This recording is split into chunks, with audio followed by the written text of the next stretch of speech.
Welcome to ओजांग guys academy. स्वागत है आपका। मेरा नाम है सुहेल तुर्की और आज मैं आपके लिए एक बहुत ही इम्पोर्टेंट वीडियो लेके आया हूँ जहाँ पे हम लोग मॉडर्न इंडियन हिस्ट्री की क्रॉनिकल डेट्स और टाइम के बारे में पढ़ेंगे।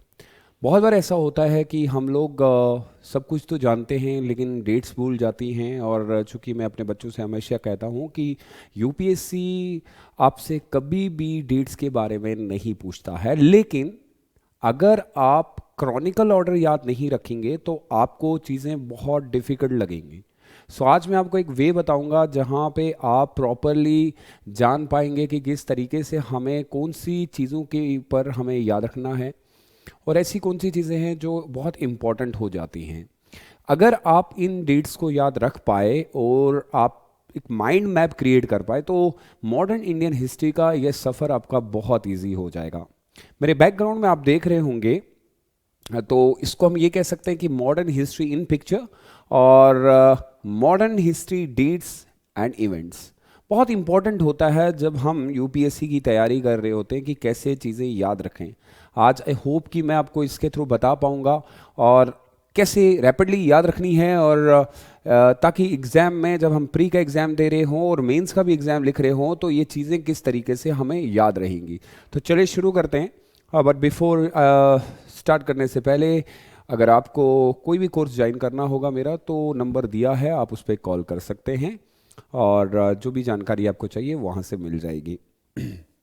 सबसे पहले जब भी आपको ऐसा लगता है कि मेरे लिए टफ हो रहा है, मैं याद नहीं रख पा रही हूँ, कहाँ से शुरू करते हैं। अब हम एक माइंड मैप के थ्रू एक चीज़ क्रिएट करते हैं। सबसे पहले जो डेट हमें याद रखनी है दैट इज़ 1857। ये डेट हम सब जानते हैं, हमें सब पता भी है इस डेट में क्या हुआ। तो फर्स्ट 1857, इसके साथ ही हम लिखेंगे फर्स्ट वॉर ऑफ इंडिपेंडेंस।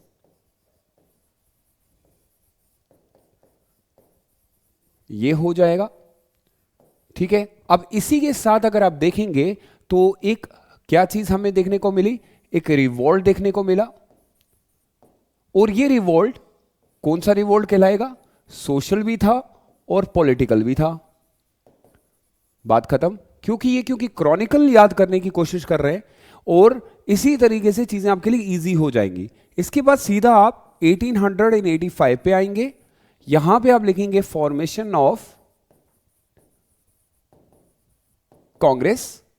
यहां पे कांग्रेस की फॉर्मेशन हुई थी और साथ में ही यहां पे जब आप आ जाते हैं तो यहां पे क्या हुआ कि जो फॉर्मेशन की गई वो A.O. ह्यूम ने की।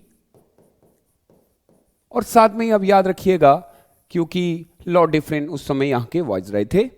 अगली डेट जब हम पढ़ेंगे तो यहां पे एक फेज के बाद 1885 के बाद टू 1885 से लेके टिल 1905 तक हम जब देखते हैं तो ये फेज कहलाता जो है, जो इसका नाम दिया गया that is a moderate phase.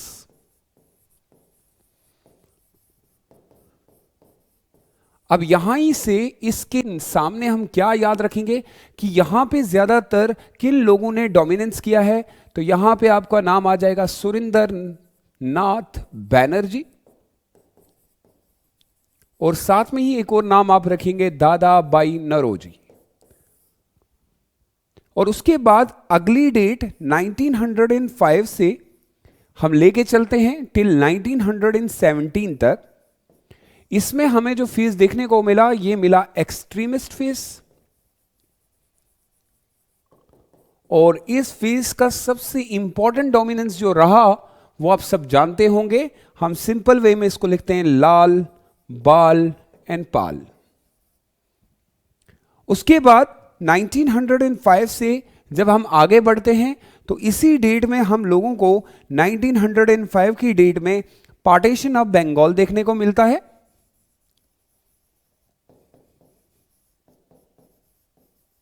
और यहां पे आप जिस बंदे का नाम रखेंगे तो वो रहेगा लॉर्ड कर्जन।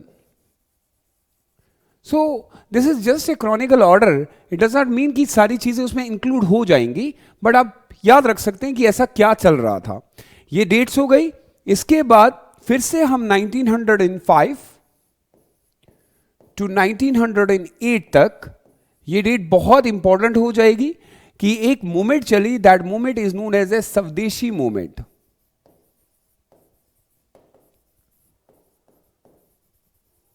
और इस स्वदेशी मूवमेंट के इंपॉर्टेंस आपको क्या पता थी कि यहां पे बाइकआउट कर दिया गया था foreign goods.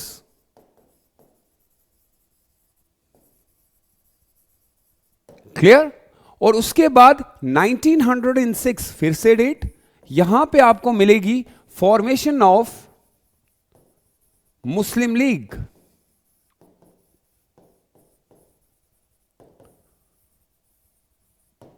Got it? Then in 1906 के बाद आपको याद होगा कि एक बहुत ही इंपॉर्टेंट सेशन भी हो जाता है। यह कौन सा सेशन कहलाता है? यह कहता है Kolkata session, Kolkata session of INC। This is important क्योंकि इसी में हम लोगों ने स्वराज एज ए गोल लिया था।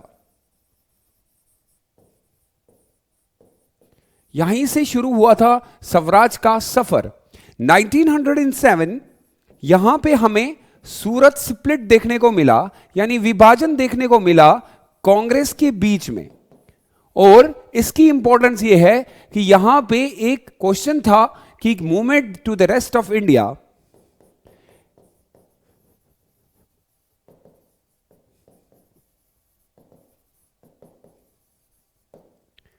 अगली चीज जब हम देखते हैं कि 1907 में, 1909 से लेके 1907 में, 1909 हम क्या करेंगे? यहां पे याद रखेंगे मॉर्ली मिंटो रिफॉर्म।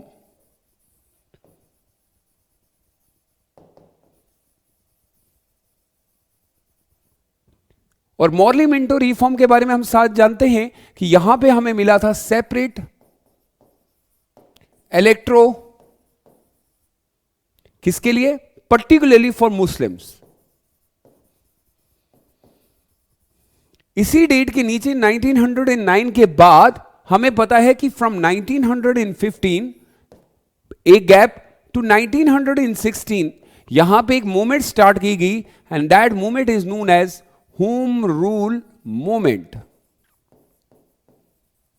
अब यहीं पे आप इसको आगे लिख सकते हैं कि ये किसने स्टार्ट की थी? BG बाल गंगाधर तिलक और उनके साथ एनी बेसेंट थी।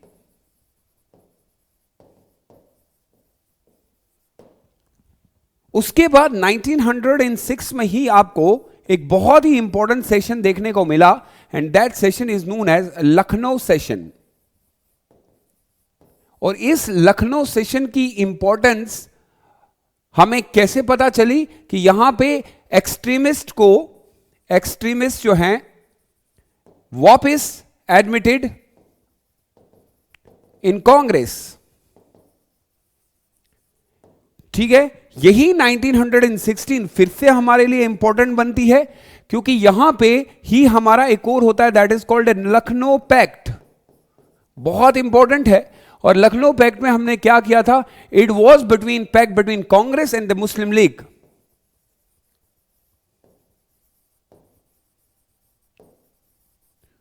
You got it? उसके बाद 1916 के बाद हमारे पास और भी डेट आती है, लेकिन यहां से शुरुआत हो जाती है गांधीयन एरा की। अब ये याद रखिएगा कि ये पार्ट हमारे लिए बहुत इंपॉर्टेंट है। अब गांधीयन एरा की जब हम बात करते हैं, क्योंकि साउथ अफ्रीका से वो आ चुके हैं, सो 1915 टू 1948 तक गांधी जी की हम बात करते हैं। 1917 हमारे लिए सबसे इंपॉर्टेंट डेट मानी जाती है। 1917 को सबसे पहले चंपारण में वो क्या करते हैं? कैंपेन करते हैं। और ये कैंपेन किसके लिए किया जाता है? इंडिगो कल्टीवेटर्स के लिए। उसके बाद 1917 के बाद 1918 कहां के लिए चले जाते हैं? अहमदाबाद। और अहमदाबाद में किसके लिए लड़ते हैं? तो ये फर्स्ट हंगर स्ट्राइक होती है।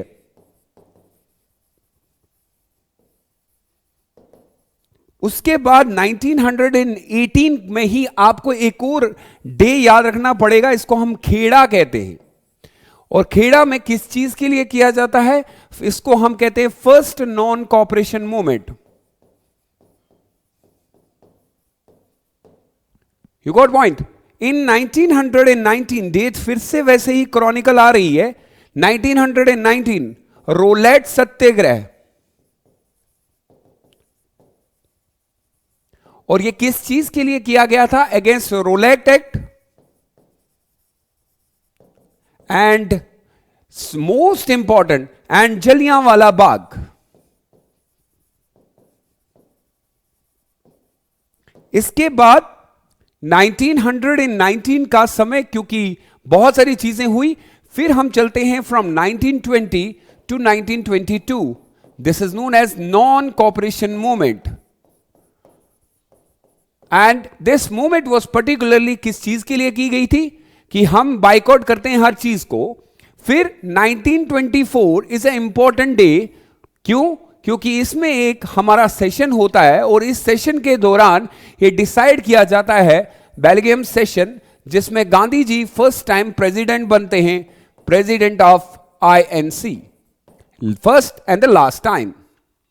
देन 1925 को first time Sarojini Naidu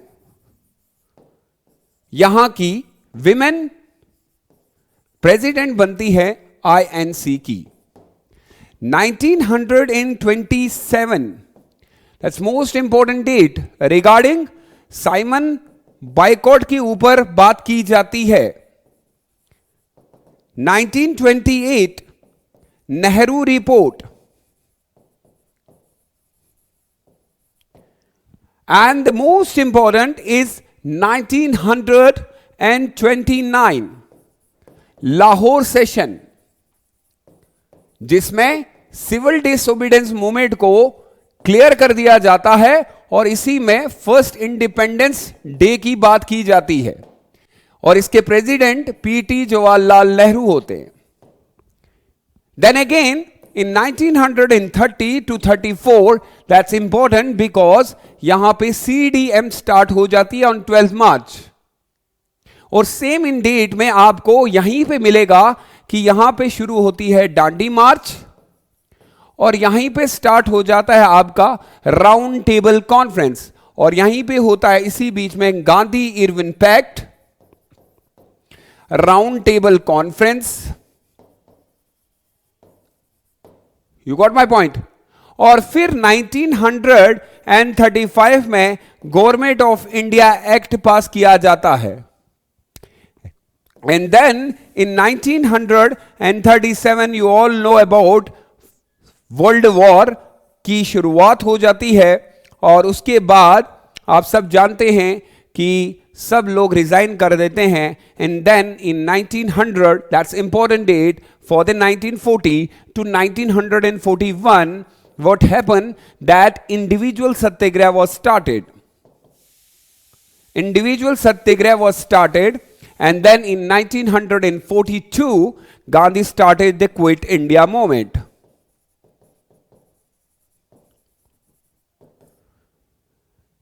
And then in the 1937 what happened that all the leaders resigned from their leadership. The reason was just because वो नहीं चाहते थे कि यहां ऐसी चीजें हो। अब याद करिएगा कि 1942 में ही हम लोगों को क्रिप्स मिशन भी देखने को मिलेगा। 1943 में गांधी जो है 21 दिन का फास्ट रखेंगे, 1944 CR formula, 1945 Wavell plan, 1940 iron trial, 1946 हमारे यहां पे जो आरआई म्यूटनी होती है, 1946 कैबिनेट मिशन प्लान आता है, 1946 फॉर्मेशन इंटरिम गवर्नमेंट, 1946 ही में आपकी कॉन्स्टिट्यूएंट असेंबली बनती है, 1947 इटली अनाउंसमेंट, 1947 माउंटबेटन प्लान बनता है, 1947 we got independence from British. So this was just a chronicle order to show that how you can learn in a better way. Thank you so much for being with me. Take good care of yourself, stay safe and stay best. Bye-bye.